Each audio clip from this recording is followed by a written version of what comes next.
নমস্কার, আমি অ্যাস্ট্রোলজার রঞ্জু গাঙ্গুলি। শ্রাবণ মাস কিন্তু ভীষণ পাওয়ারফুল মাস। এই সময় আমরা প্রত্যেকেই শিবের আরাধনা করি, শিব পুজো করি। তার কারণ হচ্ছে আমাদের মনস্কামনা কিন্তু এই সময় শিবজিকে বললে উনি কিন্তু তা পূরণ করার চেষ্টা করেন। আজকে সেই কারণে একটি ছোট টোটকা আপনাদেরকে আমি বলবো, যেটা দিয়ে কিন্তু আপনারা আপনাদের নানান রকমের সমস্যা দূর করতে পারবেন। প্রথম কথা, এখন যে শ্রাবণ মাসে যে বৃষ্টি হয় সেটি একটি তামার পাত্র বা পেতলের পাত্রতে বৃষ্টির জলটাকে ধরে রাখবেন। সেই জলটাকে কাঁচের বোতলে ভরবেন। কাঁচের বোতলে হাফ বোতল কি করবেন না, আপনার ঈশান কোণে দুটো লবঙ্গ দিয়ে আপনি আপনার বাড়ির ঈশান কোণে বা আপনার যদি ব্যবসার জায়গা থাকে সেই ব্যবসার জায়গায় ঈশান কোণে রাখবেন, রেখে দেবেন।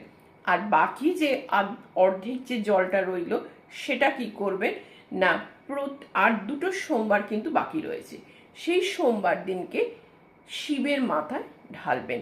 এবং ঢালার আগে কি করবেন, একটি পান পাতা নেবেন।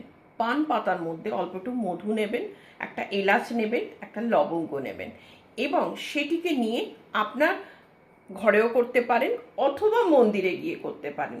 শিবজির মাথায় চড়াবেন, চড়িয়ে সেই জলটা, আপনার যে বৃষ্টির জলটা ধরে রেখেছিলেন সেই জলটা ওনার মাথায় দেবেন। দেওয়ার পর আপনার যে মনস্কামনা সেগুলোকে বলবেন। সেগুলো বলে আপনি কি করবেন না, বাড়িতে চলে আসবেন।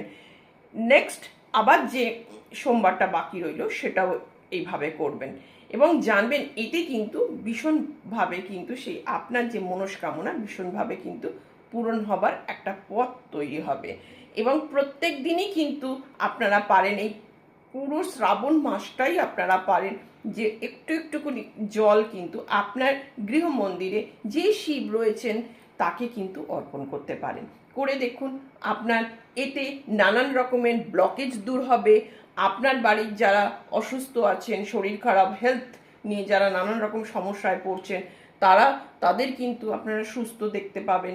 এবং যাদের কিন্তু বিয়ের সমস্যা হচ্ছে, যে বিয়ের কাজে আটকে যাচ্ছে, তাদের ক্ষেত্রেও কিন্তু এই টোটকাটি ভীষণভাবে প্রযোজ্য।